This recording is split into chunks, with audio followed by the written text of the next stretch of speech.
the last 38 years, how many times has Florida been struck with a major hurricane? What would your answer be? One. That's right. One. That's it. I don't think the average Floridian knows how lucky they have been and what's coming. There's a lot of trouble coming. Chris was right. I want to emphasize it more. There's trouble on the way.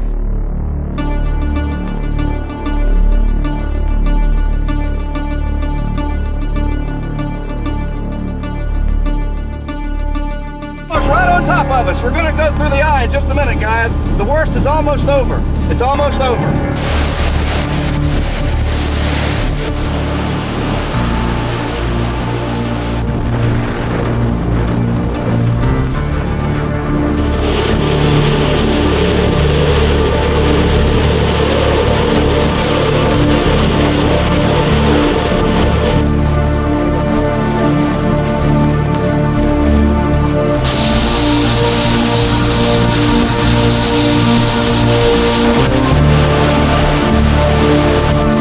There was trouble during the 2004 Atlantic hurricane season, and plenty of it. We all remember the hurricanes and the tropical storms. Each one of them had their own distinguishing characteristics. Now, let's take a look back.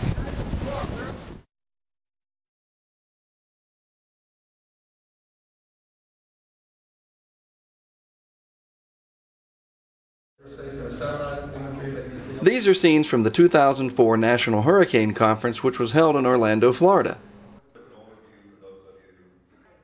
You know, Orlando, the home of Walt Disney World, as well as numerous convention and tourist attractions. No one fully expected that there would be scenes like these in Orlando, but that is exactly what happened, not just to Florida, but to the entire southeast and portions of the Gulf Coast. Last year could have given us some idea of what was to come for this hurricane season. After all, the season continued well after the November 30th official end. We had Odette and Peter form in December, and in March of this year, the South Atlantic experienced a very rare hurricane which hit Brazil. Is it all coincidence? Well, that's not for me to argue, but I do know that there were indications early on from the experts that the 2004 Atlantic hurricane season just might be one for the record books.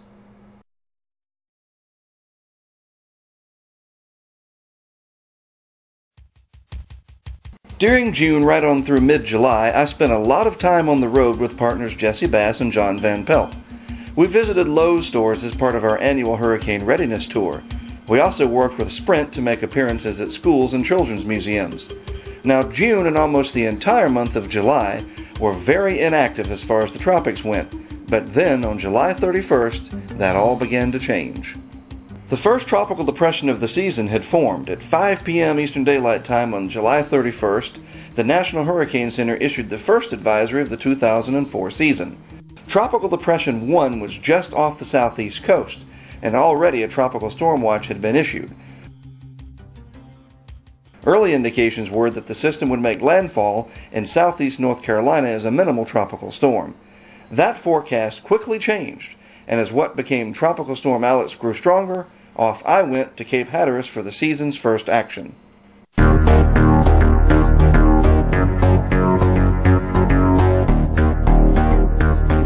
Before heading north up the coast from Wilmington, North Carolina, where I live, I shot this time-lapse video of the outer convective bands of the fledgling tropical depression. Notice the intense and steady upward motion of the clouds in that large thunderstorm. It is over the Atlantic Ocean, some 30 miles offshore of Cape Fear, North Carolina. You are looking at the outer reaches of what would become the season's first hurricane. I departed the Wilmington area and went north along Highway 17 to New Bern. After a brief stop at the Lowe's store for some supplies, I met up with my colleague from Raleigh, John Van Pelt, and we made our way to the Outer Banks. My colleague from Virginia, Jesse Bass, joined John and me at Hatteras Village. It is now Tuesday, August 3rd. Alex is a hurricane, and it is closing in on Cape Hatteras.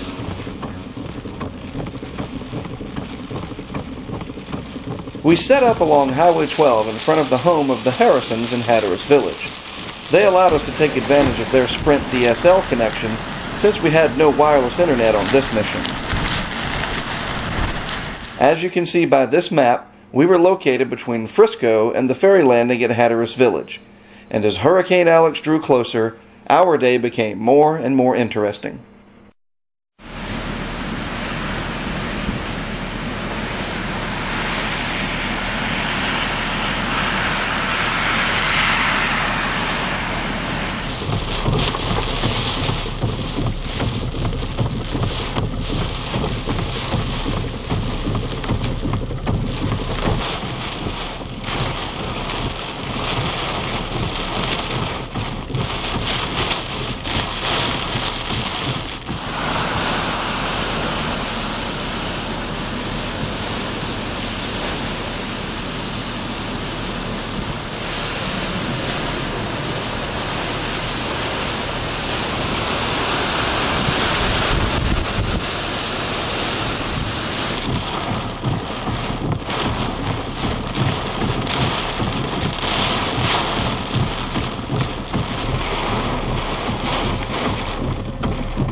Hurricane force,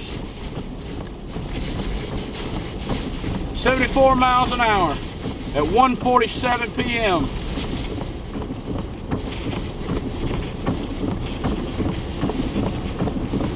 $990 millibar.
using for the internet connection. I believe they're called the Harrisons.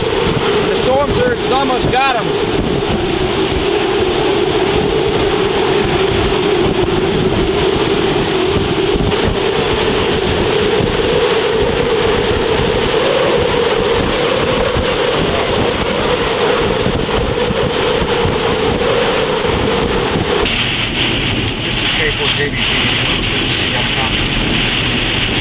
I'm not keying it up.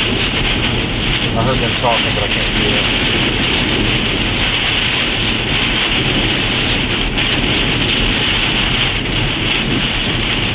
That is phenomenal.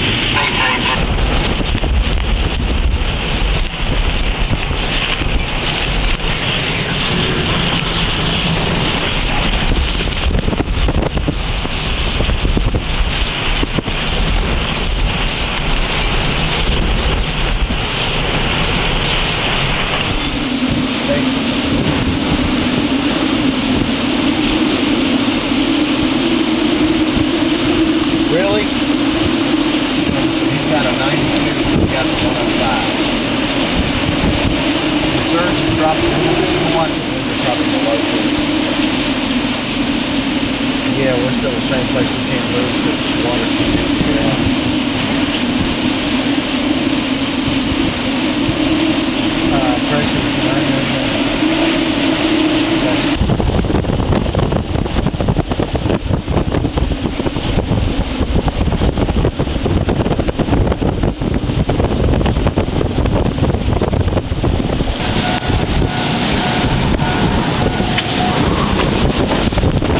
Dry slot.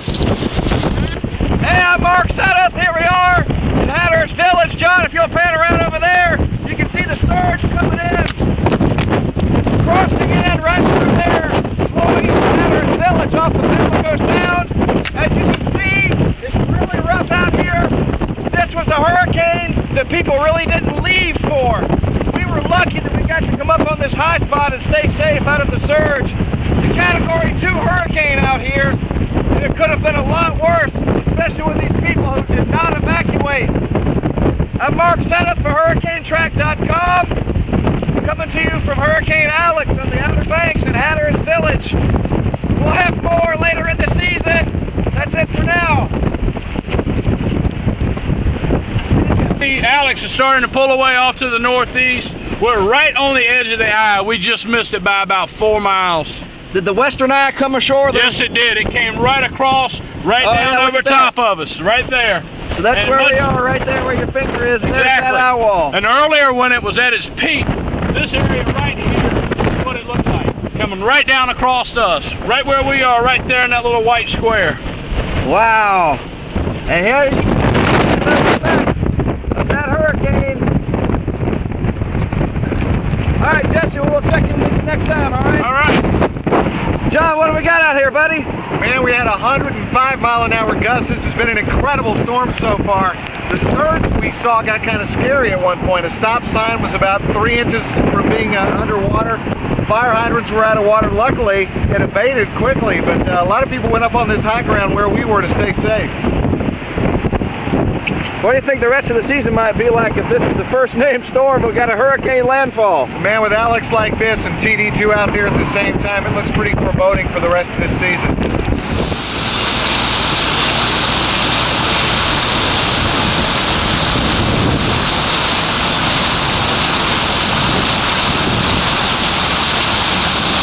Oh, he's going to probably over there.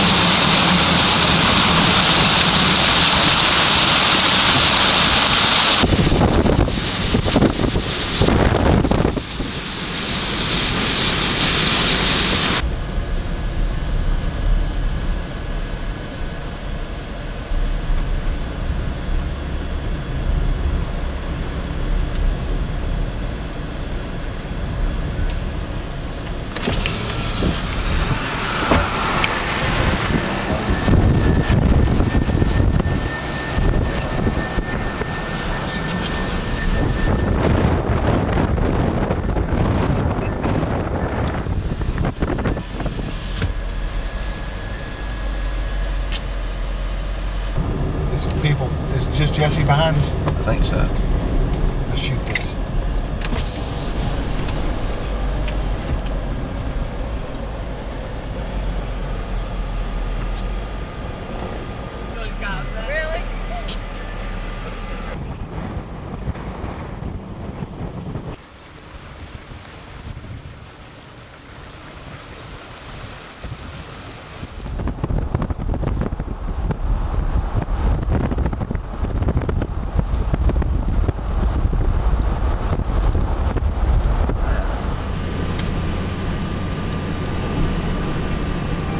think we had some overwash.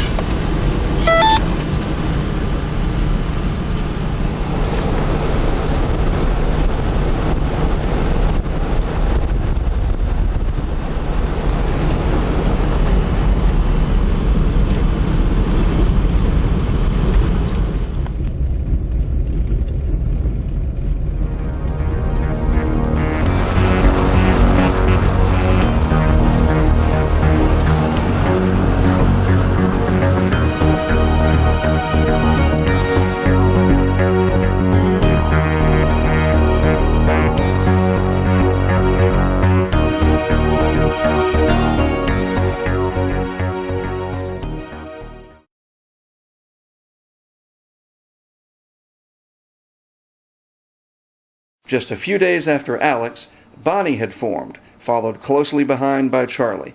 August was getting off to a very quick start. For the dual mission of Bonnie and Charlie, I was going to work with the full Hurricane Intercept Research Team crew.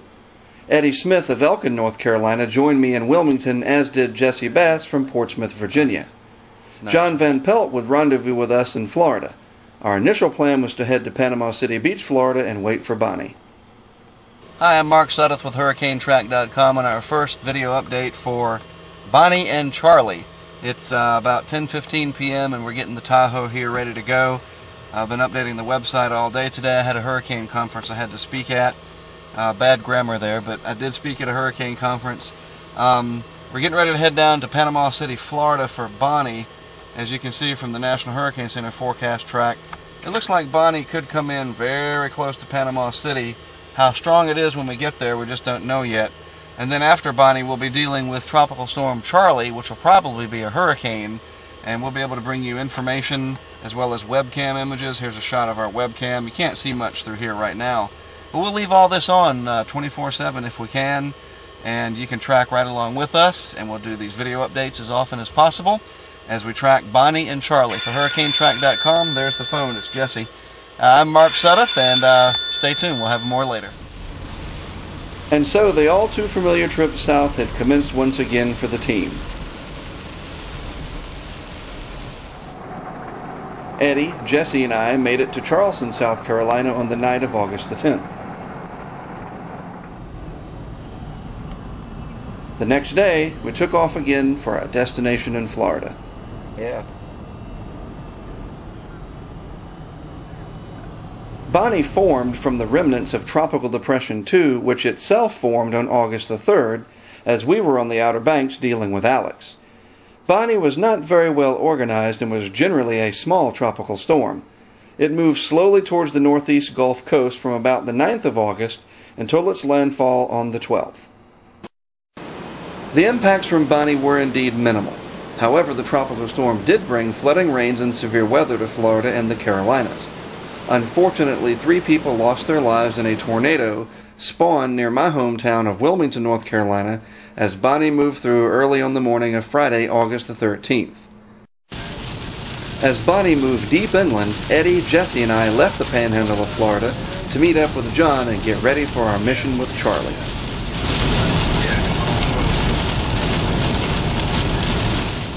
Alright, here we are on Interstate 75. It's 2:45 in the afternoon Eastern Time, and as you can see, it's raining pretty good. This is a band from Tropical Storm Bonnie. You can see the really heavy rain there in the distance. We're in the southbound lane of I-75. Take a look at the northbound lane over here, and there's not that much evacuation traffic right now, but the rain is really coming down. There, it's letting up now, right on cue. Anyway, I just wanted to give you a look at what it looks like as we travel south towards Tarpon Springs for our mission with Charlie.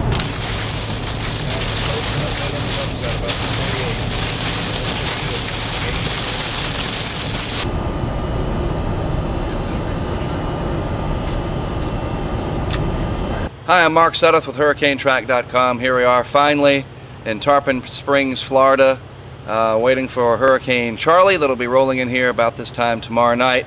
We hope that everybody's going to be ready. Anybody watching this video that lives anywhere in the projected landfall path, it's very important for you to heed the advice of your local officials. They know what they're doing. They have their hurricane plans. and they know how to get you out safely. Throughout the evening of August the 12th, the crew and I checked and rechecked equipment to prepare for what was to come. Little did we know that the next day would change our lives forever.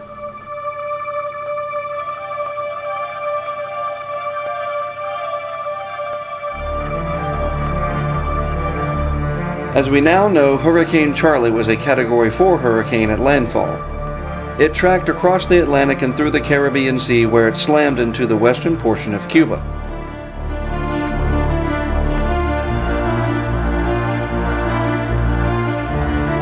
By early in the morning of Friday, August 13th, Charlie was still forecast to strike close to the Tampa Bay area. However, as the day progressed, it became clear that Charlie had other plans. Notice here that Charlie crossed extremely warm water temperatures as indicated by the reddish blobs near the southwest coast of Florida. This was about the same time that the hurricane went from a Category 2 to a Category 4. Let's go back to the night of August the 12th, our last night before the landfall of Charlie. Not under the mandatory evacuation for the entire island, but there are several areas, and people need to be aware that if they're in a Category 2 storm evacuation area because of flooding, that's the people that need to leave. So if they live along water areas, or particularly along the coast, and they fall into that Category 2 flooding for a Category 2 type storm, those are the folks that need to be evacuating from the island area of Venice. It is now early in the morning on Friday, August the 13th. The rest of the crew is still asleep as I shoot video of the new day. The forecast track for Charlie has shifted some, and we will head south to Bradenton Beach.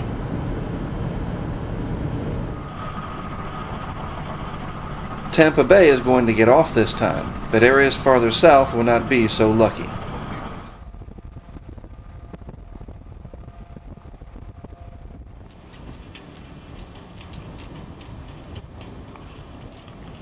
Charlie is still many hours away, and we feel confident about our new location.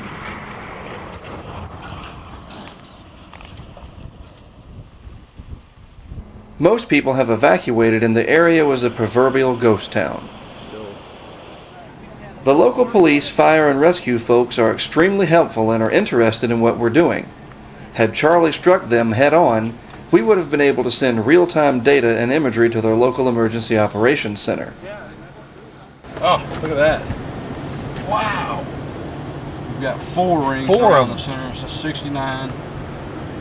As it turned out, Charlie pulled somewhat of a fast one on us all and headed towards Charlotte Harbor. So we packed up, said goodbye to our new friends in Bradenton Beach, and headed south along I-75. Hi, Mark Sudduth, HurricaneTrack.com. Big change in plans. All of a sudden, it's a Category 4 hurricane. Eddie, if you'll look up there, you see the anemometer. It's all ready to go. And now, Eddie, if you'll pan around and look at the interstate. That is I-75 right there at the intersection. And what we're going to do is we're going to get on I-75 and we're going to head south. We're going to let the eye come over us in the eye wall, but we're going to get near an overpass situation. We can be prepared to take shelter if we can. Unlike a tornado, hopefully we can get under the overpass and we won't have to worry about too much wind funneling, but the interstate won't get flooded by the storm surge, and that's what we have to avoid the most. We can hide from the wind, but we cannot run from the water if we're too close to it, and we have to be really careful. So we're going to head south on I-75 near Fort Myers and try to keep reporting from there. For HurricaneTrack.com, I'm Mark Sudduth near Venice, Florida. We'll report to you more later. The entire crew followed I-75 south to exit number 170, not far from Punta Gorda. This was the best location that we could find considering the short time we had to plan. At least we were not near water, and we were not near a major population center. Nevertheless, what happened next will remain with us always. Oh man, look at that.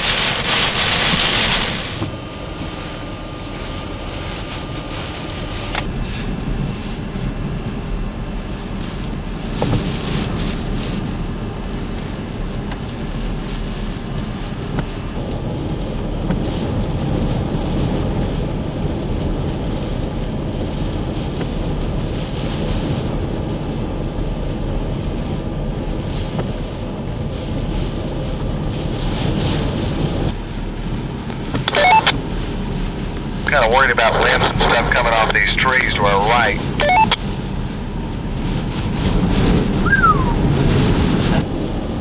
at wx4nhc.org. Yep.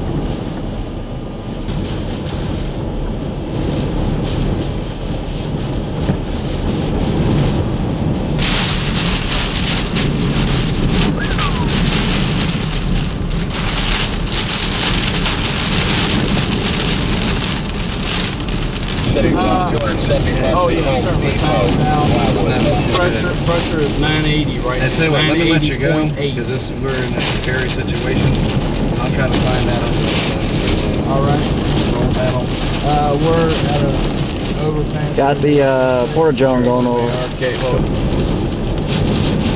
absolutely. Oh my goodness, I wish you could see this. This is, and let me tell you, I'm going to give you the wind as we're going right here. It's every second on the anemometer. I'm going to read it to you. You ready? Look. What? Roof came off. Roof came off. A roof just came off of a building. Holy cow. Jesse got it. Oh my goodness. I'm sorry, Julio. Oh shoot. 100, 112. We got to back up. We're going to lose the window. We're going to lose the window. We got to back up, Julio. We're going to get under this overpass and try to get some stuff around. Excuse me, dude. Thanks. Appreciate it. Bye. The vehicle, oh my goodness. Holy shoot. You getting this, Jesse? 122.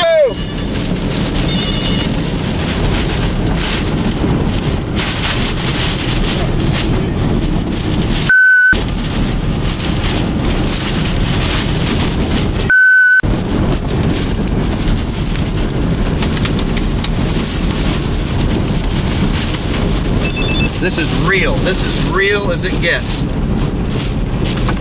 965 on the pressure, guys. We should be in the eye shortly. I hope. Where is it, Jesse? I don't know. I don't have coverage. It stopped working? Please, you got to get us in the eye. Pull it up on the laptop. Okay. You stay with me, Jeff? Oh, power flash or something blew up over there. Ah, we're getting hit with debris. Here comes more debris. All right, we'll be right here. Bye. Oh, are you joking me? Think hold these better off if I get beside you in case something comes off. Yeah, he should get beside. Guys, just keep taping, no matter what. Keep taping. Oh my God. I'm glad we're not near the ocean, buddy. We would have died today. Absolutely. Holy cow, stuff's coming apart. We are getting pounded. Oh man, stuff's hitting the vehicle big time. Almost right on top of us. We're gonna go through the eye in just a minute, guys. The worst is almost over. It's almost over.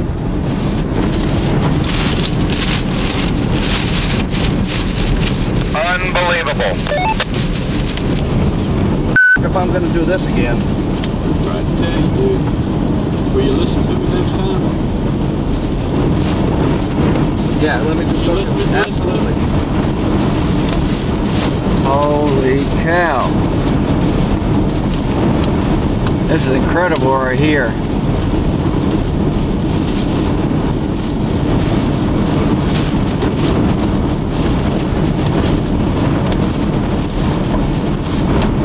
What is that?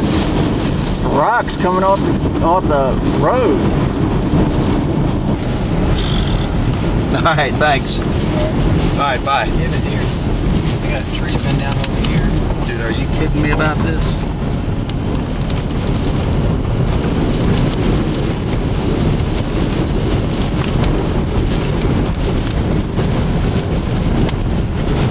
Here, Eddie. Straight out. Whatever you can do.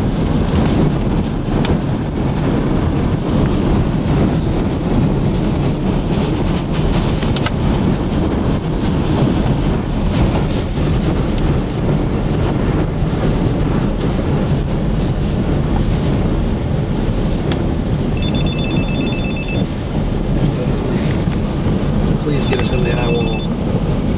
Hello, this is Mark. Hey, how are you?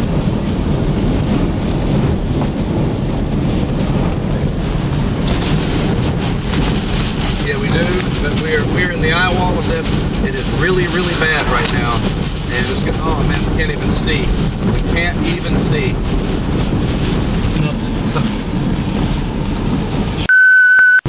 I gotta get down. Hold on just a second. This is really bad. Leave it up there, guys. We gotta get down. I think we're getting ready to get in the eye. We're getting ready to get in the eye. It's clearing out. Please get us in the eye. We're pretty safe, hopefully, where we are. Nothing will hit us. Oh my goodness. All right, what can I do for you? I've gotten down in the vehicle. I am at exit 170 along Interstate 75 in a specially equipped hurricane research vehicle, Chevy Tahoe, that's getting we are just outside of the Charlotte Harbor where the interstate is. That's debris.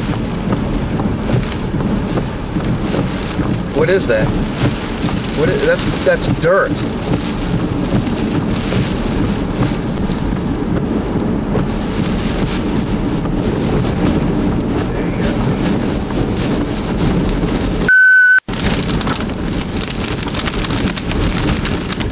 Hold on, we're in bad trouble here. Oh! Uh-oh. Eddie, see if you can get us near that piling right there. Get us that piling right there so the stuff won't hit us. Yeah. Roger, thanks.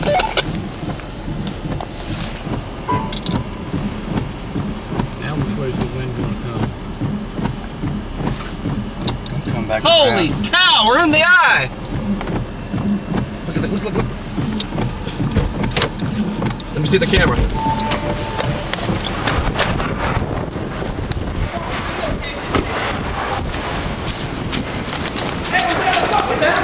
You guys all right? Yeah. Oh yeah, that was a tornado. Holy. Wasn't a tornado, it was the eye of the hurricane. You won't have a tornado in the eye. That was 140 mile an hour wind. Look at all that stuff. I did piss myself. Oh, it was unbelievable. Oh, God. We got the coming too, guys. Over there. Should we go? Should we? No. You're gonna have to stay put. Oh, Evan. yeah, we need to get back underneath this damn thing. Oh my goodness, Okay. This is beautiful. Well, we're in the eye right now as soon as we can do it because this place is heavily damaged. It is horrible. All right. Thanks. Bye. I'm so man. That sign up there is obliterated. That Hampton Inn sign. Oh yeah.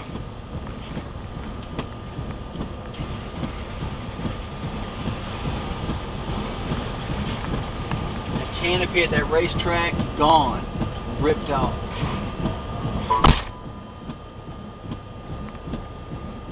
This is the eye of Hurricane Charlie.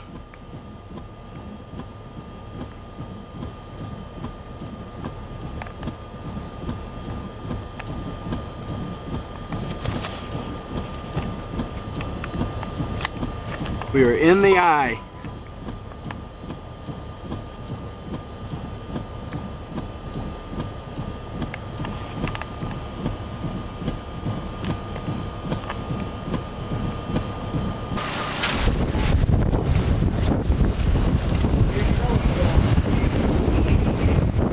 Hey, this is Mark Sudduth with the Hurricane Intercept Research Team.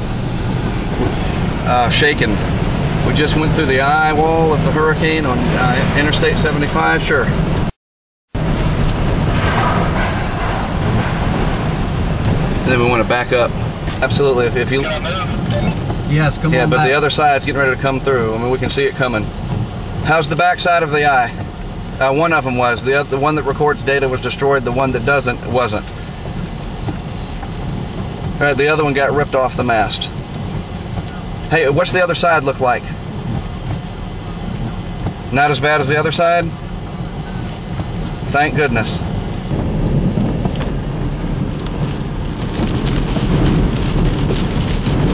Man, just like that. I was trying to zoom in. Eyes on the debris and those signs. Yep.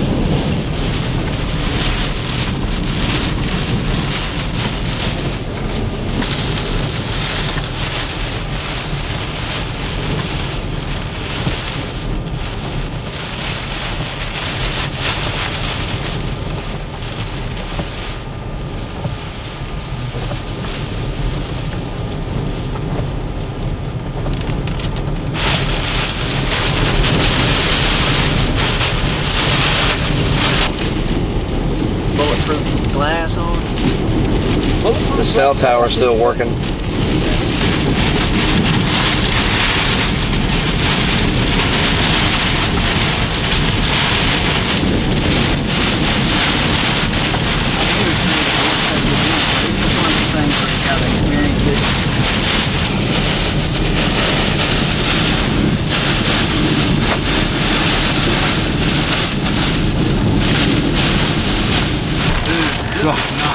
Yeah, don't go there. That's bad. Not good. That's bad. That's real bad.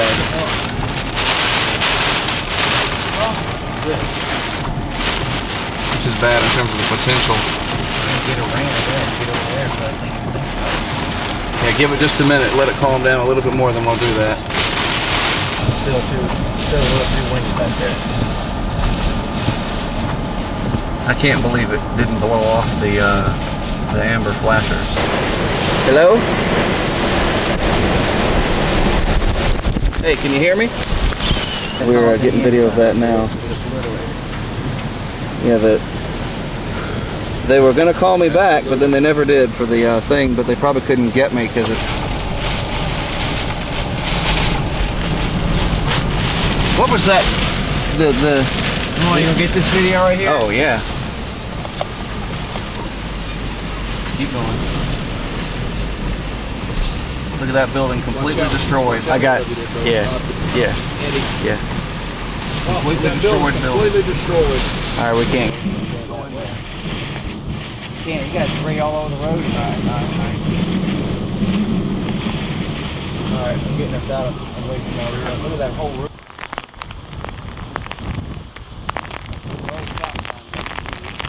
Oh, look at the roof over here.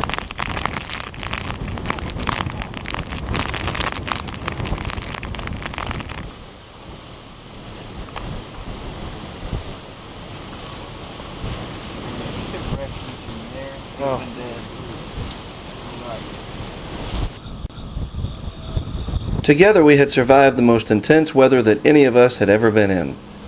There was no appreciable damage to our vehicles, so off we went to catch up with Charlie as it plowed inland towards Orlando, probably the only time that I have ever actually chased a hurricane. Uh-oh, braking.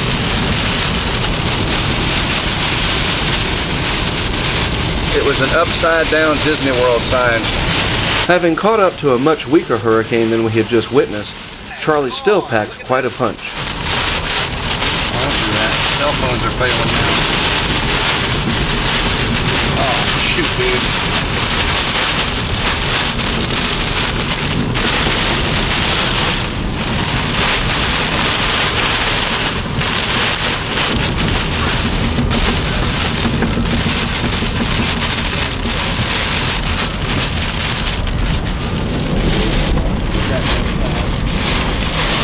We wanted to beat Charlie back to North Carolina, but it was literally unsafe for us to go that long with no sleep. So Charlie is the only hurricane to have hit North Carolina since 1993 that I wasn't there for.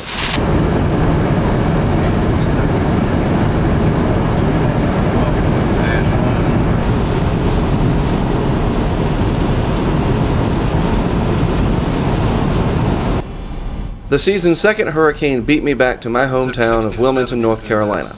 Ironically, I was in the exact center of Charlie in Florida twice, once near Punta Gorda and a second time on I-4.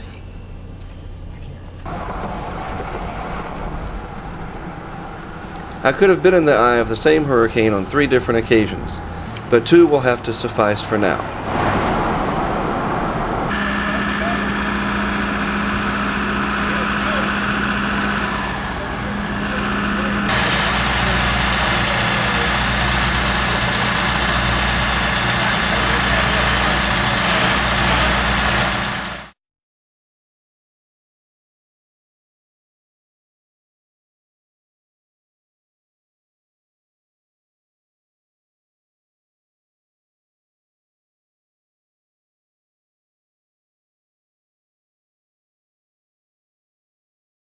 Gaston began as a tropical disturbance off of the southeast United States around the end of August. On the 27th, the first advisory was written, and it appeared that Gaston had more potential than was being given credit for.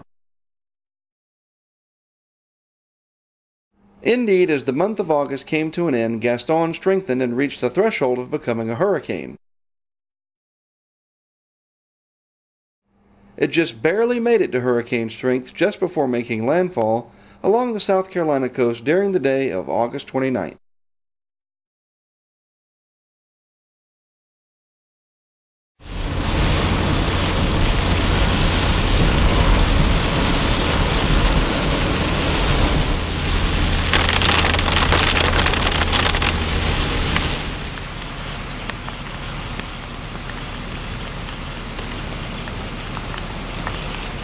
Hi, I'm Mark Sudduth with HurricaneTrack.com.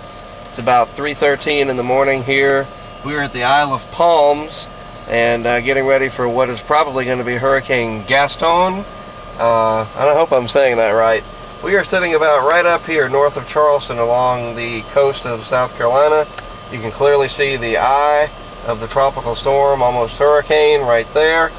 And it's moving off to the north-northwest right now, maybe up closer to Georgetown, which is up here. We'll just have to see how all that works out. Jeff? I'm Mark Sudduth, HurricaneTrack.com. We're here on the Isle of Palms, as you can see. It's pretty windy right now. We're getting about 35 to 45 miles per hour wind tide. Maybe a little bit higher than that right now. We're getting ready to head off the island. We're going to get up north of Charleston and the Isle of Palms, where the eye is going to come on shore, possibly near Bulls Bay or McClellanville in just a little while. And we'll bring you more information from there. For HurricaneTrack.com, I'm Mark Sudduth. Thank you for watching.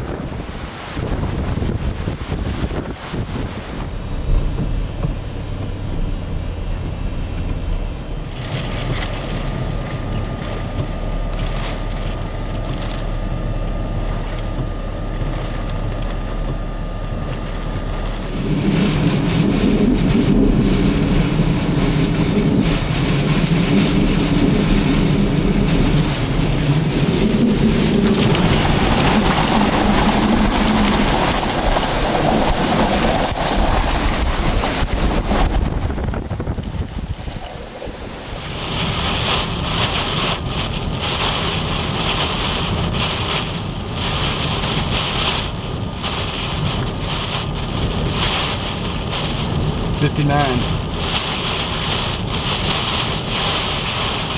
$64. Wow.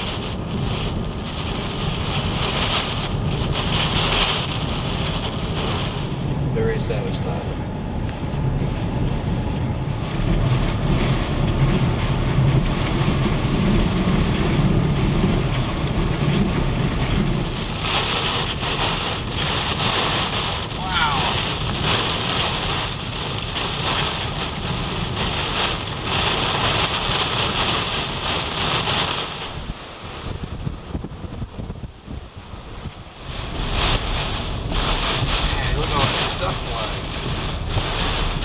Look at that.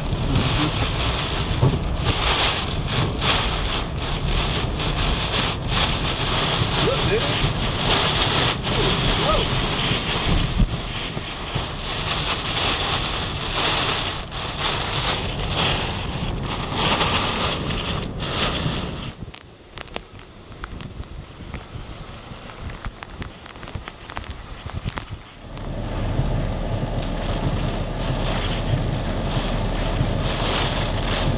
As you can see, it's pretty brisk out here, to say the least. We've had winds up to 53 miles per hour out in this area, and at hurricane force on the Isle of Palms connector near the Isle of Palms. We're right here along Highway 17 waiting for the eye to come over. When it does, I'll do another video update. Until then, I'm Mark Sudduth from HurricaneTrack.com. Thank you for watching. Hi, Mark Sudduth, HurricaneTrack.com. Jesse, I want you to show folks, there is the eye of Tropical Storm Gaston as it's passing over Bulls Bay. We are just north of Bulls Bay, and as you can see, that clear, bright spot, it's not really clear, but it certainly is brighter. That is the center, the eye of Tropical Storm Gaston. Our pressure right now is 989.7 millibars. And look at the birds over there. That's really neat. See if you can zoom in on those birds. That's cool. We're right here. The wind has not come to zero yet because we're just on the peripheral side of the eye, but it might come right over us where the winds will drop down next to nothing. It's pretty extraordinary to be standing here. You can see that boat right over there, Jesse. In 1989, Hurricane Hugo put a 22-foot storm surge up here and caused that boat right over there to become grounded there for 15 years. It has not moved. So we're standing in a very historical area as far as hurricanes go. And this one at least is not a hurricane, came very close, but we're almost in the eye of Tropical Storm Gaston. If it gets to be blue sky or whatnot, we'll certainly film that. I doubt it, it's pretty cloudy right now. But we'll keep tracking it up the coast as we head back towards Wilmington and get ready for Hurricane Francis, wherever that's headed.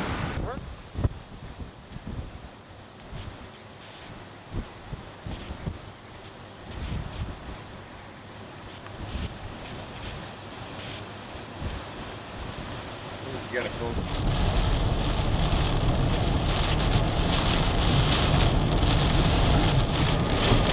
There's a tree there.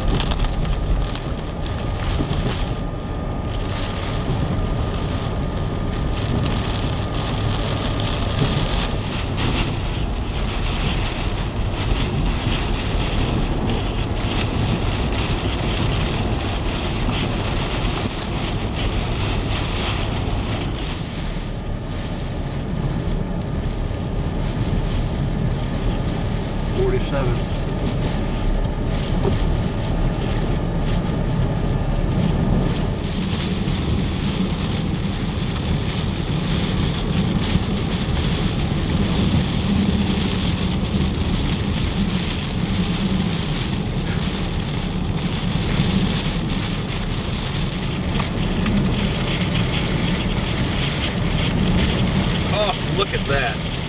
How cool is that?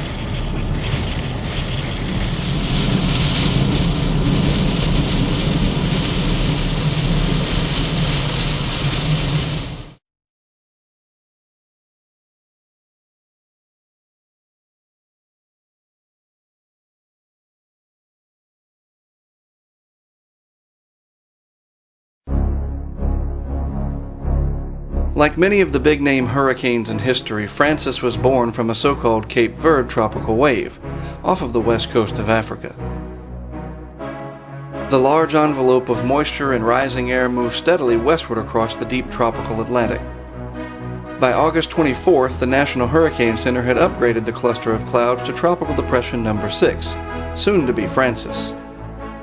Francis became a hurricane on August 26 as it moved over the open waters of the Atlantic. Initial thoughts were that perhaps, and hopefully, Francis would turn harmlessly out to sea, like so many powerful Cape Verde hurricanes have since 1995. But this was not to be the case with Francis. The once extremely powerful Category 4 hurricane was going to hit somewhere in Florida, ranging from a nearly impossible strike on Jacksonville to a hit near Fort Pierce. Once again, we set our sights for Florida. Between the time of Hurricane Charlie and Hurricane Francis, I had worked hard to make the Hurricane Landfall Project a reality.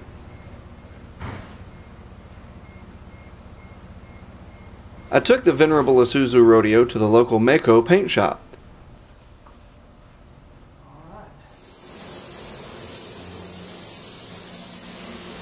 There, it was primed and ready for a new look. Bright yellow.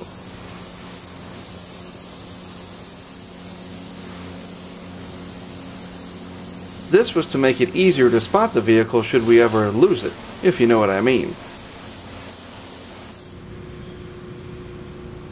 Once the new paint job had been applied, I visited my good friends at Edwards Incorporated in Wilmington for some additional welding to be done.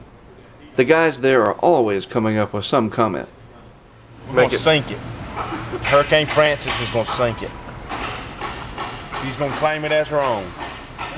The idea was to add anchor points in which we would place tie-downs from lows that would hopefully mitigate any chance of the Isuzu flying through the air.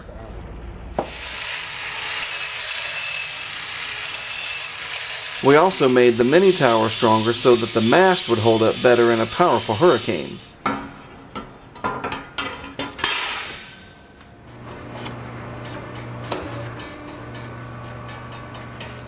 This is what it all looked like once we were ready to roll. The Hurricane Landfall Project was off to a great start, and we were off to Florida.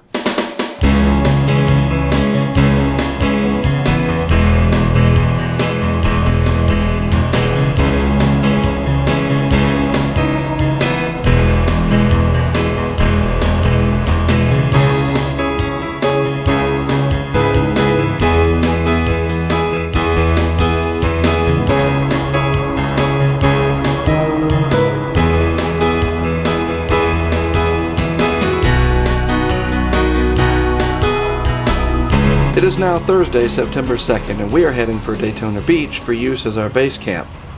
Seeing the massive evacuation traffic, it was clear that people were taking Francis seriously. Hi, Mark Sudduth with HurricaneTrack.com. Jesse, I don't know if you can see this whole paper. This pretty much says it all.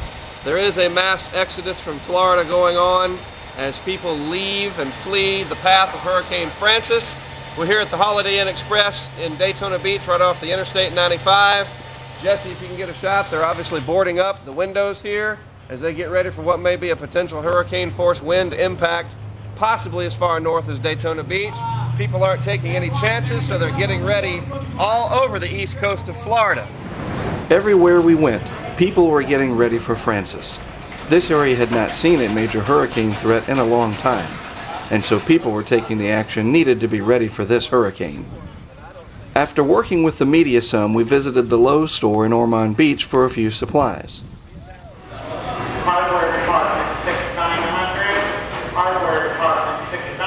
But then it became a waiting game. Francis had slowed down considerably and had weakened some as well. So we took some time to visit the famous Daytona Beach.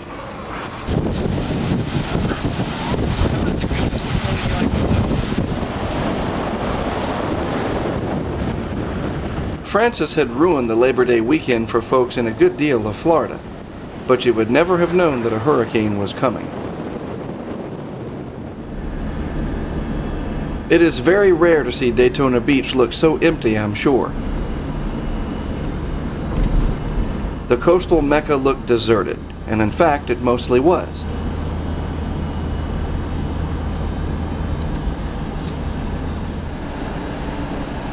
Everywhere we went, the people were gone.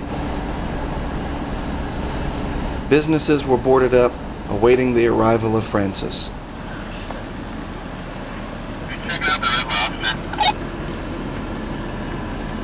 Hi, I'm Mark Sudduth with HurricaneTrack.com, coming to you from Daytona Beach, Florida, near the Interstate 95 off-ramp. We're not right down on the beach at Daytona Beach, but we are certainly, I guess this is the city limits.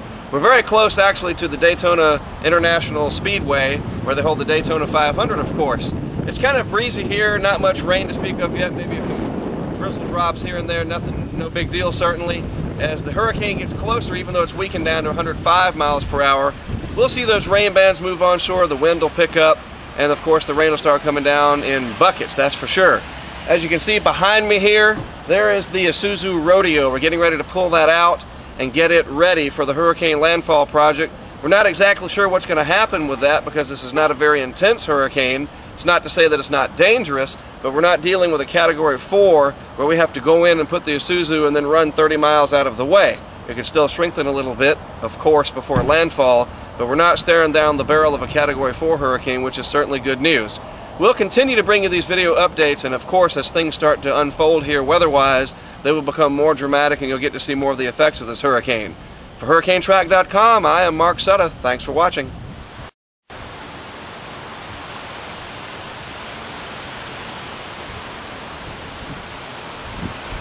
After one more night of waiting, the time had come to head south. We took off the next morning, Saturday, September the 4th, towards Jensen Beach. This would be our staging area to prepare the HLP vehicle for its first big test.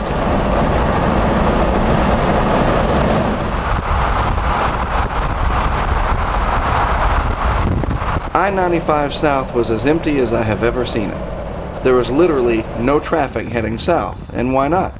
There was a large hurricane looming just offshore. Atlantic Ocean, about 1575 miles east-southeast of the Lesser Antilles. I'm Mark Sudduth with HurricaneTrack.com. We're here in Jensen Beach, under shelter of the Lowe's in Jensen Beach. As you can see behind me, we do have pretty strong winds. This is not a Hurricane Charlie situation, but this is very prolonged. We've already seen a lot of power lines dangling, a lot of trees down, and the power is out in a lot of the area. I'm going to keep this short. We're going to have more video updates later on. We're getting ready to take the Isuzu Rodeo and put it out in the open and let it start transmitting the weather data back to the website.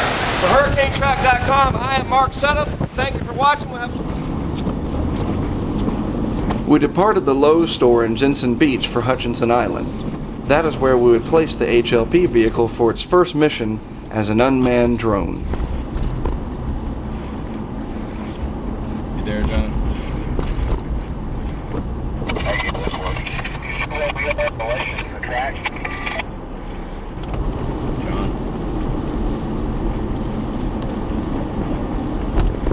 Already, Francis had done a number on the region. Trees, power lines, and stoplights were down in most of the area. We had to be careful with our drive out to the island.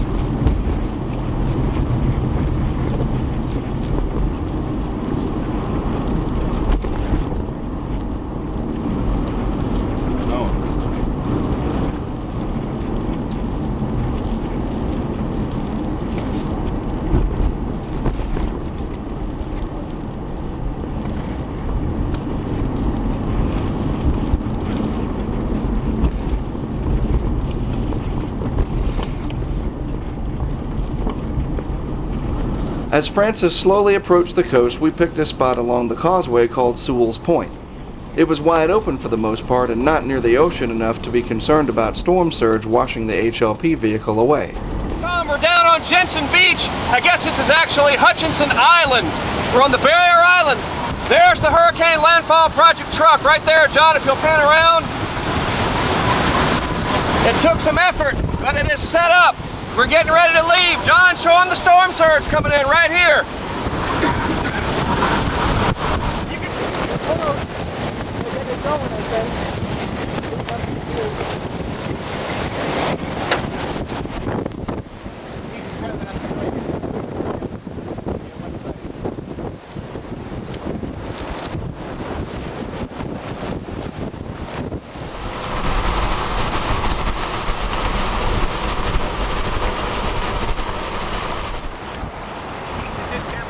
Francis was not Charlie in that we were not expecting much over 100-mile-per-hour winds. Still, it was a prolonged event and the area was being battered by hurricane-force winds for many, many hours.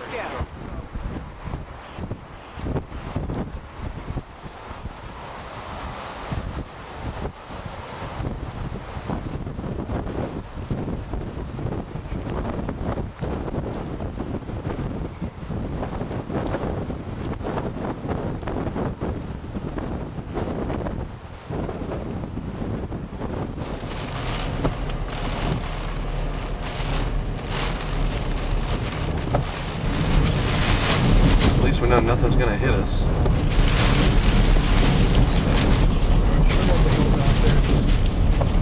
So this is it, right where I left it, right here.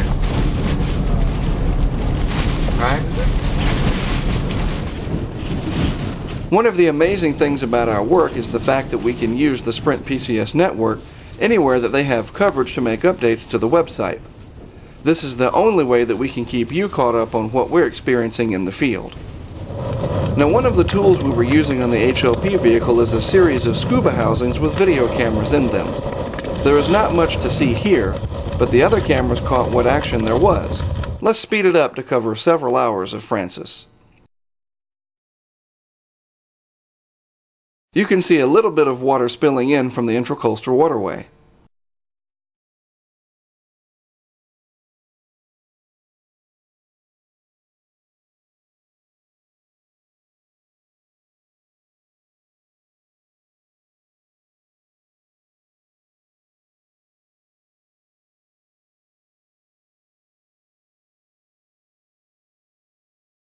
Remember, Francis was not a very powerful hurricane, so its effects were not as dramatic as what was felt during Charlie. Nonetheless, the time-lapse shows the evolution of Francis from this point of view on into the night.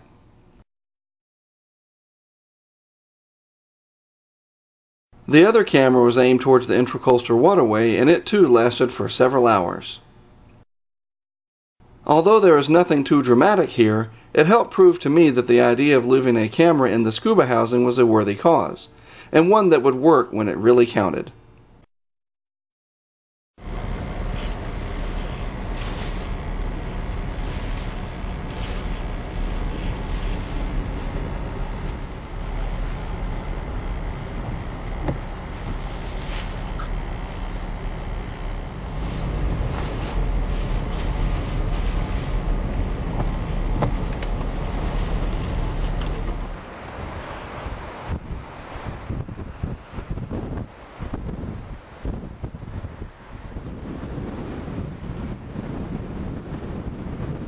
As the night wore on, the center of Francis edged closer and closer to the coast.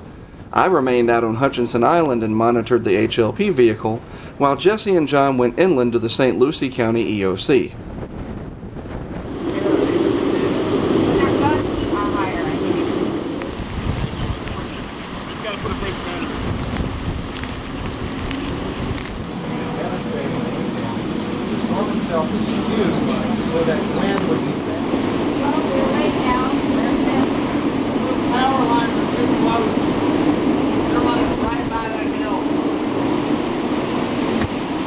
I kid you not, this is not snow, it is the eye of Hurricane Francis. I am standing here at Hutchinson Island, Florida, and it looks like it's snowing. What in the world is, I guess it's drizzle. I mean, folks, this is the eye of a hurricane. You can see the damage over this way.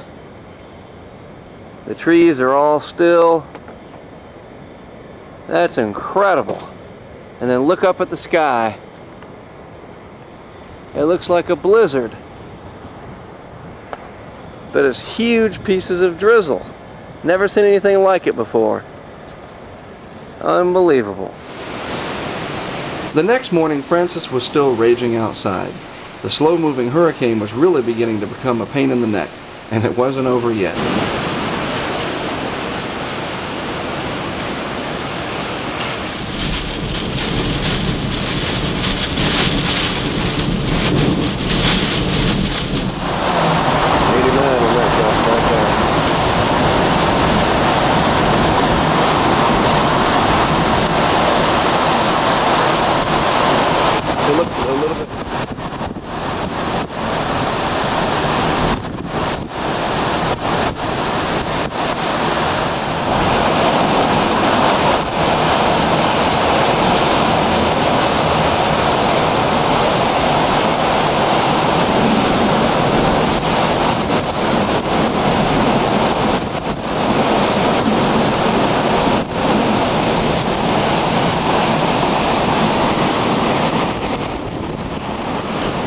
The HLP vehicle had made it through the night without any problems.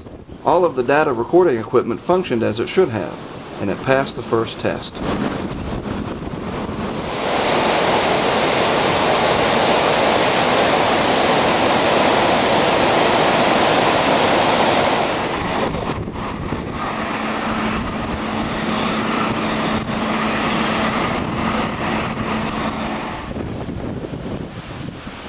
Most of the damage that we saw on Hutchinson Island was minimal compared to what it could have been. The problem was that the damage was widespread, throughout a great deal of south-central Florida. We finally departed the area to head back north to Daytona Beach. Even though we were prepared with extra gasoline, it was not enough to get us back home. We can get under the shelter up here and take care of the gas we've got. Because I've got enough to get us a good ways up the interstate. As long as we just distribute it evenly, we'll be okay. Oh, okay. Yeah, approaches the island south of us, so we're in the outlaw. We're right in the north quadrant the whole time. Yeah, we got a little bit. Throughout the day of September the 5th, Francis continued to plague everything and everyone.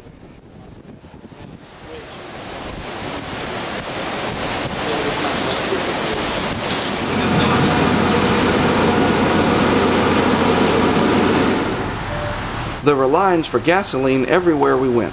Some places had it, some did not. We spent one extra night in Daytona before finally being able to fill up and head home.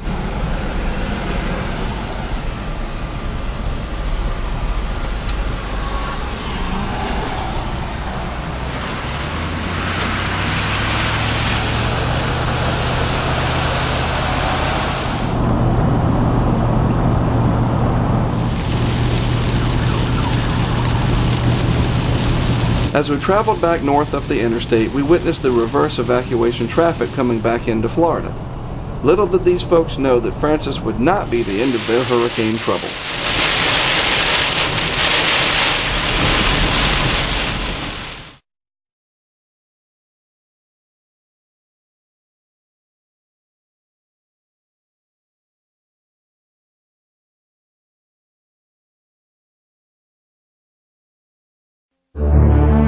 Hurricane Ivan was born from yet another strong Cape Verde tropical wave just off the west coast of Africa. Ivan quickly gathered strength and actually became a Category 4 hurricane while still east of the Lesser Antilles. The powerful hurricane then plowed its way through the Caribbean, narrowly avoiding direct hits on Jamaica, the Cayman Islands, and Cuba. Then Ivan turned northward into the Gulf of Mexico. The massive hurricane made landfall in Gulf Shores, Alabama during the very early morning hours of September the 16th. We begin the Ivan mission in Panama City Beach, Florida. Hi, Mark Sudduth, HurricaneTrack.com with John Van Pelt. We're here at Panama City Beach, Florida now. We're at the Howard Johnson's, ironically enough, where Jesse, Eddie, and I were set up for Tropical Storm Bonnie. Before a month ago today, we headed down towards the Punta Gorda area and took Charlie. We took it on the chin during that one. We're here set up right now at Panama City Beach. We're going to be staying at the Days Inn just up a little ways from here. John, what have you seen around the area? What's the mood like? Well, it's wild. Some people seem like they know what's going on. Other people seem like they have no idea there's a hurricane coming. We've seen lots of construction down here in Panama City Beach. Massive cranes up in the air, people continuing to do construction, and this is nothing but a debris field waiting to happen. Yeah, that's true. We're hoping people will obviously begin to take it a lot more serious. There was not much going on during the day of September the 13th. People were either preparing for the hurricane or going about their normal daily routine, seemingly unaware that a monster hurricane was closing in. So we turned in and tried to get some rest. Sleep is the greatest commodity that we can come by while on missions. The Ivan mission was not hurried in any way, and so there was plenty of time to get much needed rest before moving on to the projected landfall location.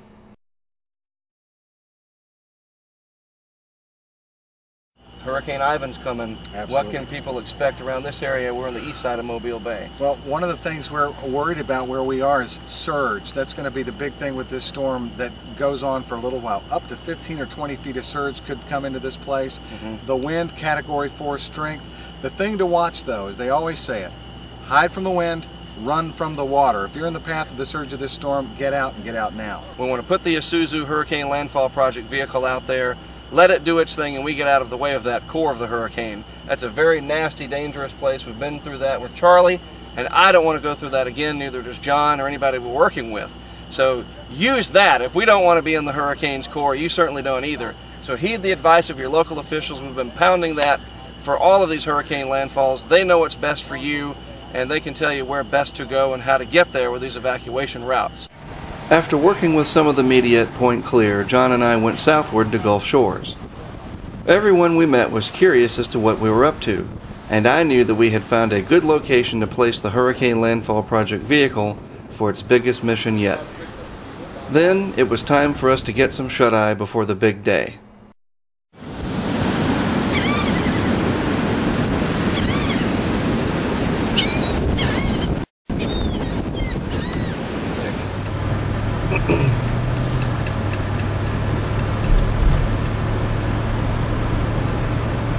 Coming to you from Gulf Shores, Alabama. There is the Hurricane Landfall Project truck. It's all set up, strapped down. We're going to turn all the switches on in just a little while. If you'll pan over here for me, we'll look at the Gulf of Mexico. It has been surging across. We've had overwatch come in just the last little while. The winds are getting up towards tropical storm force out here right now. I'll keep reporting as much as I can as long as the Sprint network stays up. We can send these videos up to the website. For Mark Sudduth. I am Mark Sudduth for HurricaneTrack.com. Yeah. I'm still a long way off. Outer Bannon, this is the most deadly part of the storm. This is what they call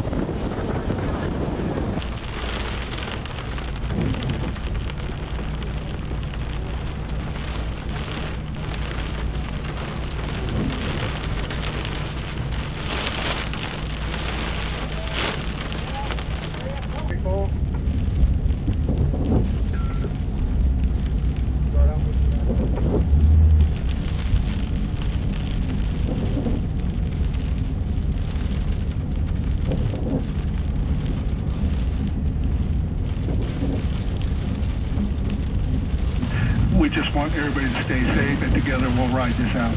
All right, so thank you. All right, we'll do our best. All right, you are watching WEAR ABC3, the Channel 3 News Department, along with the...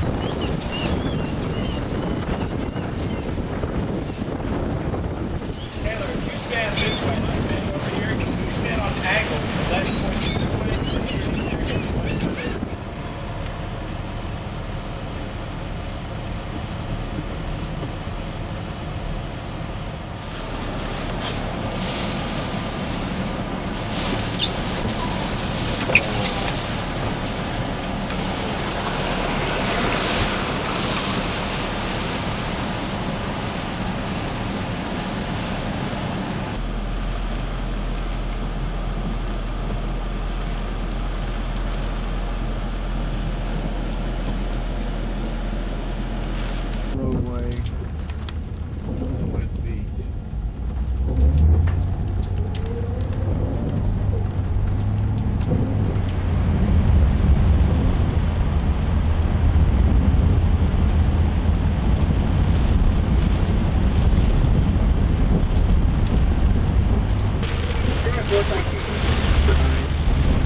HurricaneTrack.com. Oh boy, look at that.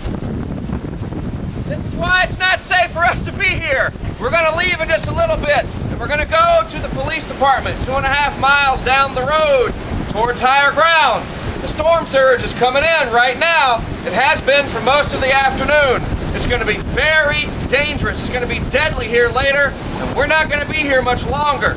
Right now, the overwash is coming in. It's starting to bust up the pier a little bit.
As the storm surge from Ivan steadily filled Gulf shores with water, it was time to abandon the beachfront and leave the Isuzu behind.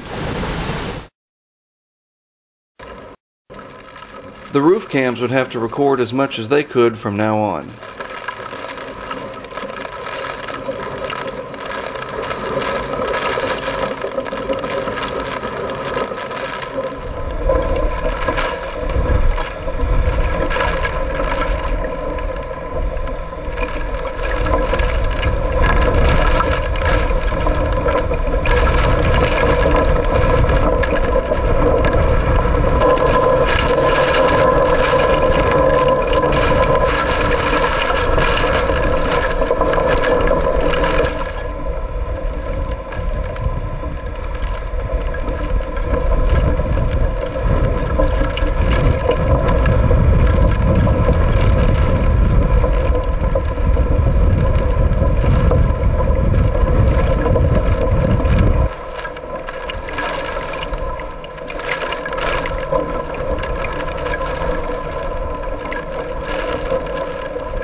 Now remember, we set up 4 cameras to record the wrath of Ivan. 3 of them survived the hurricane.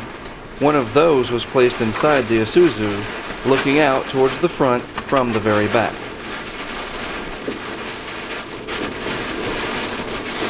This is the view from inside the Isuzu. Remember these shots as the video progresses.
Hi, Mark Sudduth, HurricaneTrack.com, safe and dry here inside our Chevy Tahoe.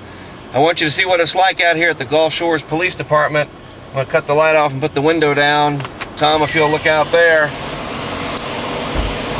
It's quite a wild scene outside. I can only imagine what it's like back over where we left the Isuzu. The storm surge is probably inundating that area really badly right now. That's why we are here at the Gulf Shores Police Department, several miles inland. Well, not really inland, but certainly away from the right at the beachfront.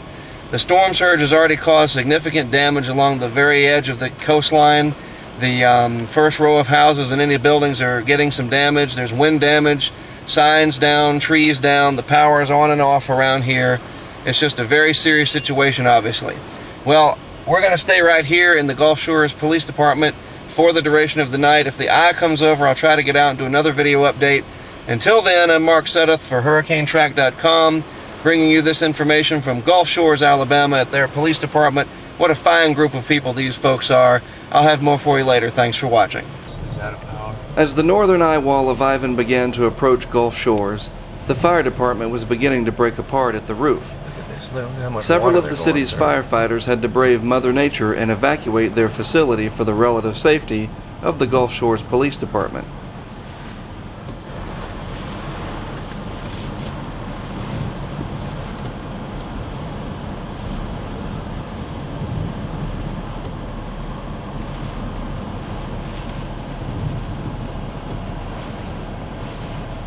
Back and forth they went to grab as much equipment as possible. I would bet that many of these men had not been in such conditions in all of their lives.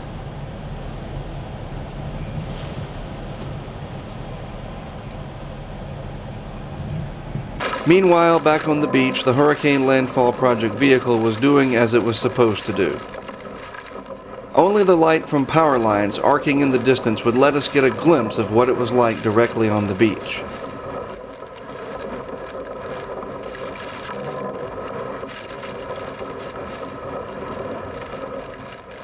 With the lethal effects of Ivan closing in fast on Gulf Shores, it was not safe for people to be anywhere near the beach.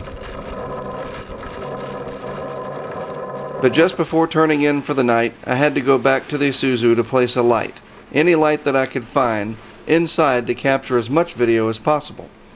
Since it was too dark to see outside, this was the best that I could do considering the conditions.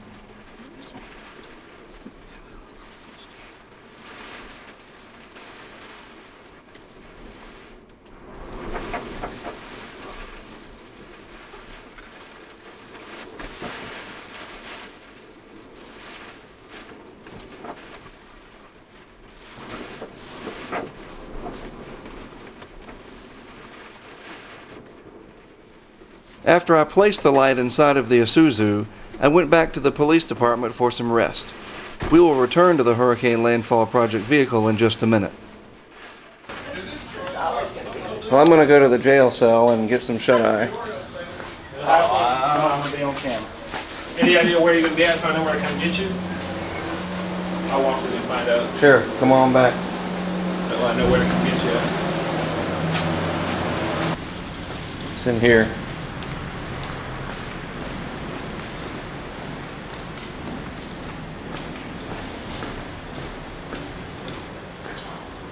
John? Okay.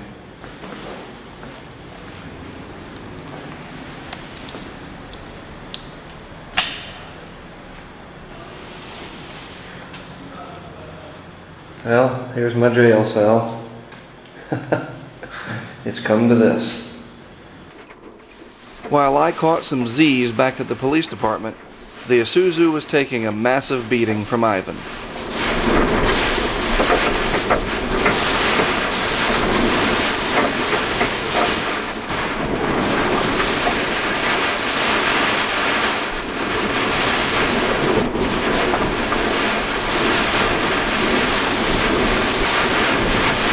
Water from the Gulf of Mexico was beginning to spill over the SUV as the brunt of Hurricane Ivan came ashore in Gulf Shores.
The camera only had 6 hours of tape in it, and as luck would have it, that tape ran out before we could see anything too dramatic. Nonetheless, the plan worked. I captured what was an enormous storm surge on video right from the teeth of the hurricane. This is what it all looked like a little over a mile from the beach. The storm surge had penetrated a good way up Highway 59 to Sawgrass Landing.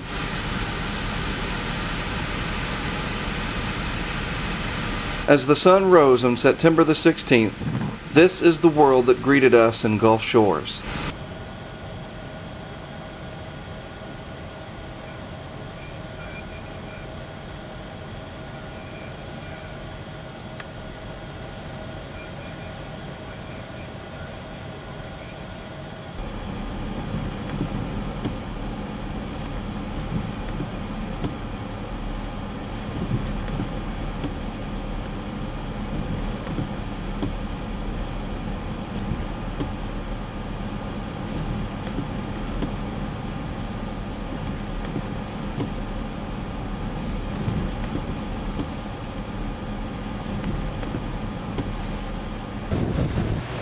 Ah!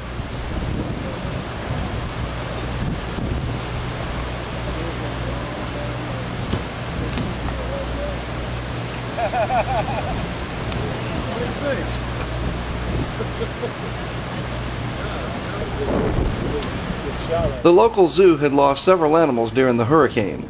This deer was dazed and confused, to say the least.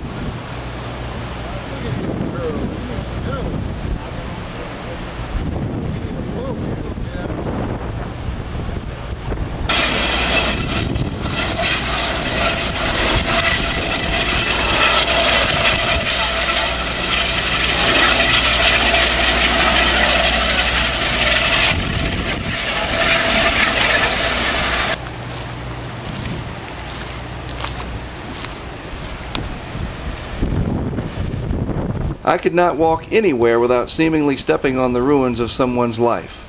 Their belongings, their past. It was all gone now.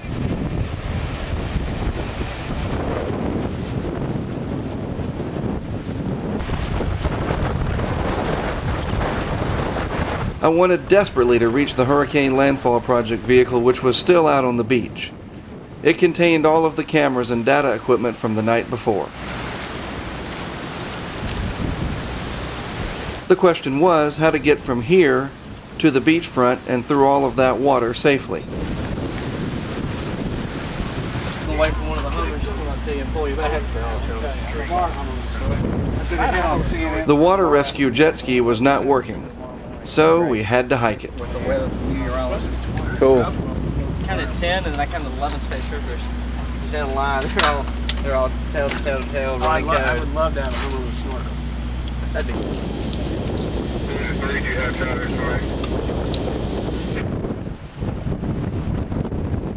From what we were told, there were several alligators that had escaped from the zoo.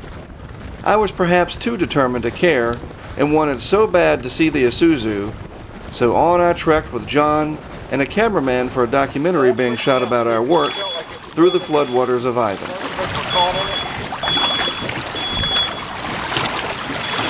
Waterville, USA. Really?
Being the first people out on the beach, we came across some very interesting things, and managed to keep our sense of humor. Hey, I found the Isuzu. Here it is. This is from the amusement park. How'd it hold up, John? Did all the instruments make it? The mirror busted off. Wow. I think we're going to have to get a new research vehicle. Look at all the liquor bottles. Holy cow. Wow. Look at that. He was talking about all the stuff floating. It's all, look at that Jack Daniels, man.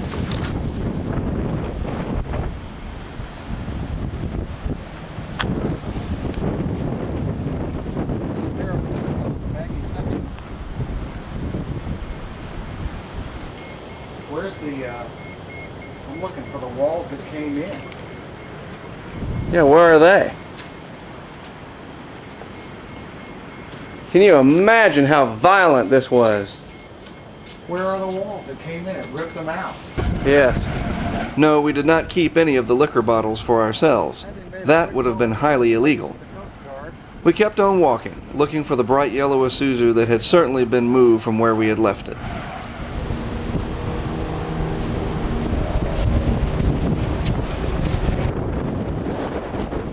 What is it? Potatoes and corn?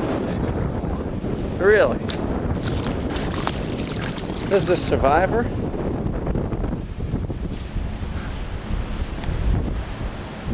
Look at all those cars down there. Wow. Look at the one with the roof gone.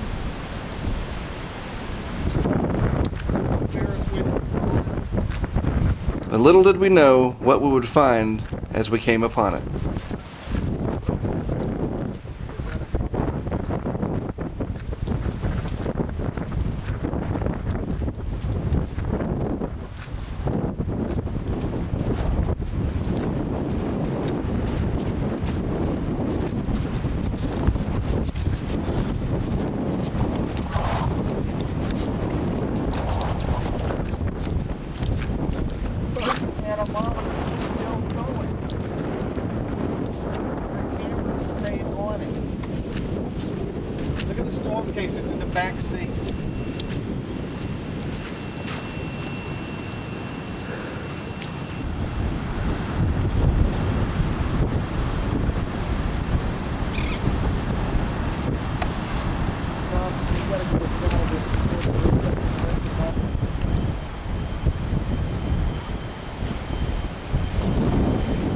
We had walked out to the beach to locate the Isuzu and retrieve the storm case which had all of the data equipment inside.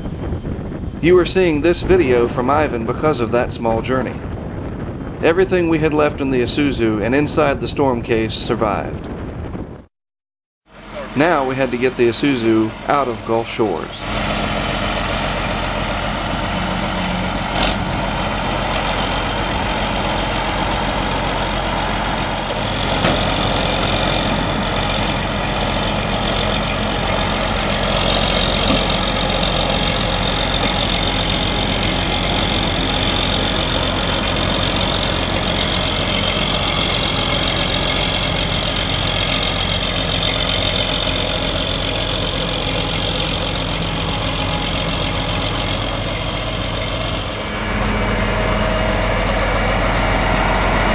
You got any water? Sorry? I got cold water. You want some? Thanks. All right.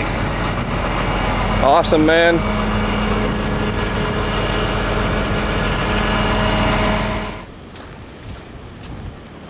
Yeah, it's still there. One anchor. Look at that. All that's left of where we had the Isuzu. As I walked around the main pavilion area along Gulf Shores, I knew that life had been temporarily altered for the people who live and visit here. Indeed, this quaint and charming southern coastal town was for the time being in shambles.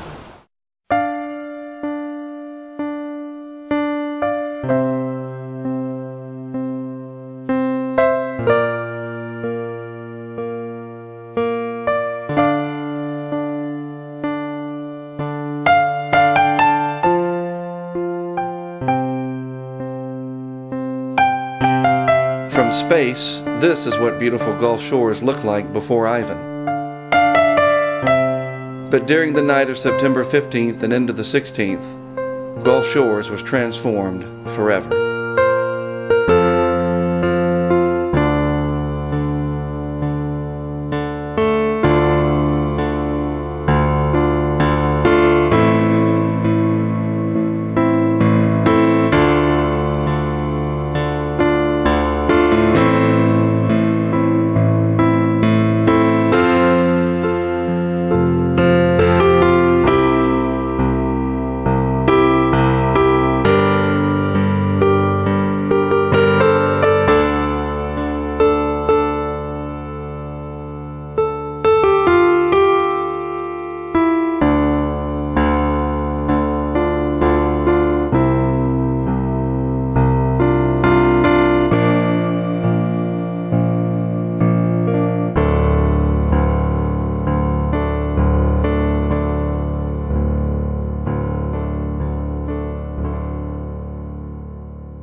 Even as Hurricane Ivan was about to make landfall in Alabama, what would become Hurricane Jean was plaguing Puerto Rico. Jean then went on to impact Hispaniola, the Bahamas, and eventually Florida.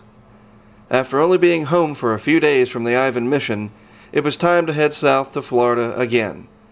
I was joined by Eddie Smith for this one, our last mission of the phenomenal 2004 season. Hi, Mark Sudduth with HurricaneTrack.com. I'm here in Daytona Beach, Florida, and as you can see, the sea is already pretty angry today. It says on the sign over here, enjoy your day at the beach, but I wouldn't come to the beach today. It's pretty rough. The tide has already come up here almost to the street in just the last little while at the last high tide point. We've seen a lot of folks around town that say they're not going to evacuate. They're tired, they're fed up with it, they're exhausted, they're tired of evacuating, and they're going to stay put during this one. I hope that's not going to be a big mistake here along Daytona Beach and Ormond Beach, so they'll be far enough north they won't feel too many of the storm surge effects. Eddie and I are going to head south towards Fort Pierce, Hutchinson Island area and try to get into position to record the worst that Hurricane Jean has. I'll bring another video update to you later on today. Reporting from Daytona Beach, I am Mark Sudduth with HurricaneTrack.com, and as always, thank you for watching. Hi, Mark Sudduth, HurricaneTrack.com. I'm on Cocoa Beach right now with Eddie Smith behind the camera. As you can see, it is quite a rough day on the Atlantic Ocean here along the Space Coast. This area was hit hard by Hurricane Francis about a month ago, and they might get hit hard again, but I think it's going to be farther south towards Vero Beach, Fort Pierce, that could take the brunt of this hurricane tonight.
Come on.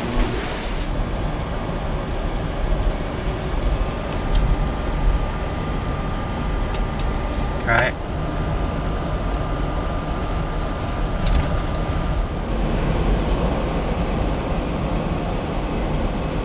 See that one through the trees. Good night. It's like Baghdad.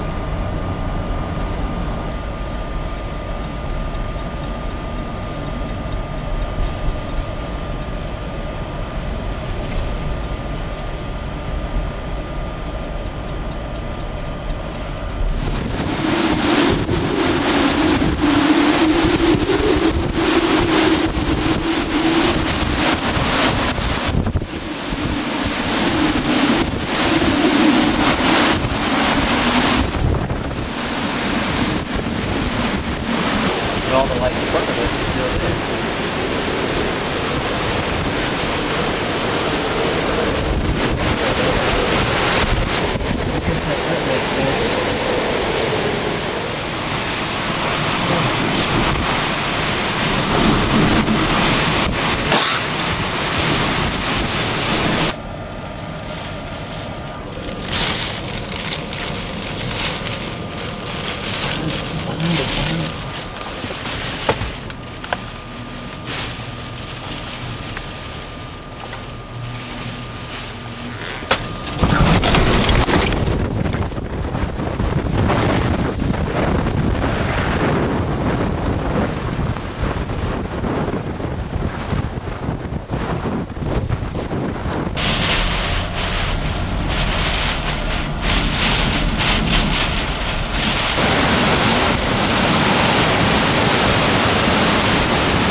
HurricaneTrack.com, standing outside of the Chevy Tahoe.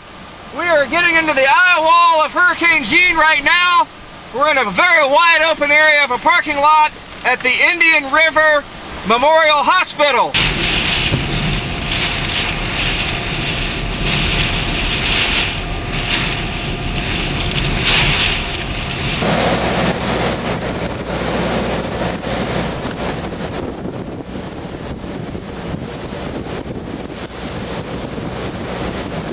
Finally got it working. I can barely find behind this smoke.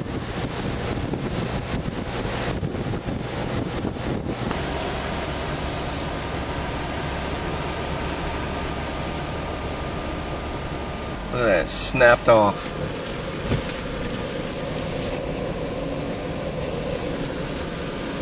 Wow.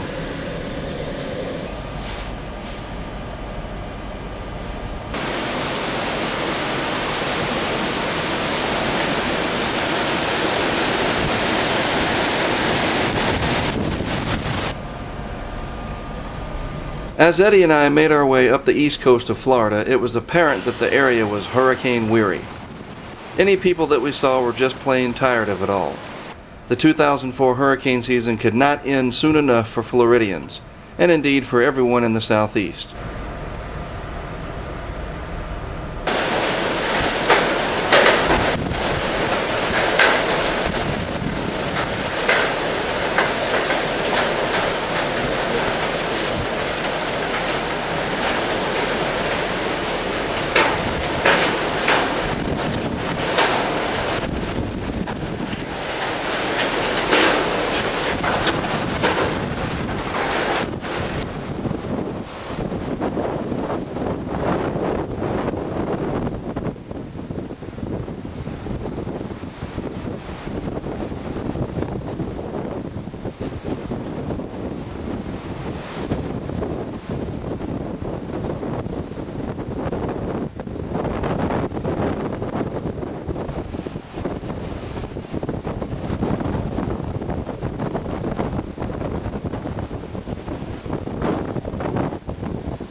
Once we reached Melbourne, I did an interview with NBC's Mike Taibbi for the nightly news.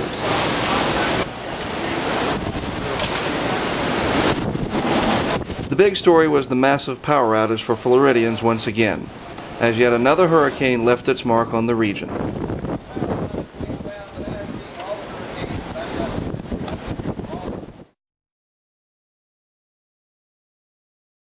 Fortunately, Hurricane Gene would be the last in a series of deadly hurricanes to affect Florida and the southeast. After Gene, only Tropical Storm Matthew was of concern to anyone as it made landfall along the Louisiana coast.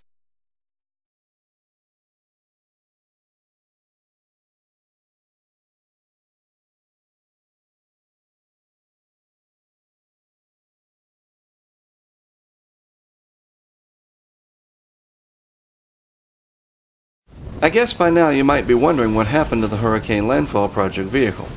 Well, before I answer that question, let's take a look back at its life. Meet Mark Sudduth. He runs the Wilmington, North Carolina-based Hurricane Intercept Research Team. Feel the wind? His goal, get a piece of Dennis and enough information that can help the vulnerable Carolina coast better prepare in the future. We set off in a green 96 Isuzu Rodeo, outfitted with GPS, roof-mounted anemometer, barometric pressure gauge, and computer-generated radar. Sudduth points us north from Charleston, trying to get close. Starting with Hurricane Dennis in 1999,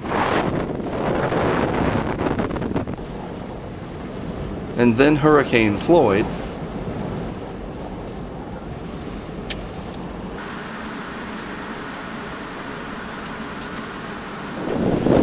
I took the Isuzu to Cedar Key, Florida for Gordon in 2000.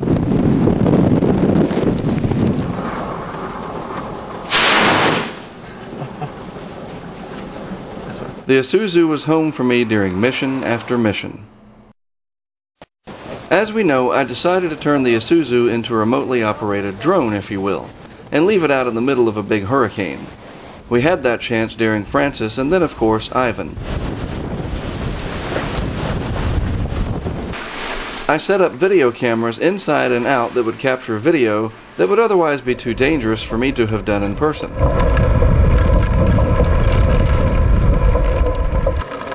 We also obtained excellent weather data by mounting instruments on the mini steel tower and mast atop the roof.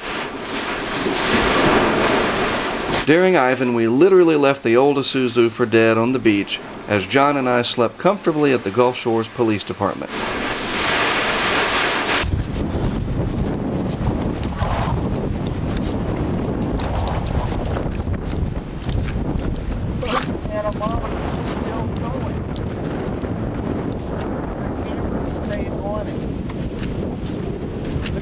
Okay, since in the back. After locating the bright yellow SUV in the wake of Ivan, we got the vehicle out and had it towed back home to North Carolina. Then I decided to do something even more bizarre with the beat-up vehicle. I took some photos and placed the Isuzu on eBay. I wanted to give some of the money raised to the American Red Cross for their disaster relief fund. And this is who ended up with version 1 of the Hurricane Landfall Project vehicle. This is Timmy Bruno, and he and his family purchased the Hurricane Landfall Project vehicle. And we gave $1,250 of that. It was a $5,000 minimum bid on eBay. And we gave $1,250 of that just a little while ago to Lowe's Home Improvement for the American Red Cross Disaster Relief Fund. So that's really coming from the Brunos through my company to Lowe's and to the American Red Cross. And that's a very generous thing for everybody involved. You know, technology is going to get faster and better in the future. And, you know, there might be, who knows, people will be able to see it in real time as it's going underwater in, you know, 2006 or 2008. That'd be nice. Be nice. Well, I appreciate the bringing it back into my area. I grew up in New Bern and been to Havelock many times playing soccer, and so it'll kind of be back in my old stomping grounds for a while. Keep us updated as you rebuild it and fix it back up, and we'll certainly let people know how Timmy's doing with it. And if your dad films you at football games, he can film the progress of this over the next few months and years. And you'll have a few fans out there. I've already had one email where somebody said to wish you luck, so we'll see how things progress.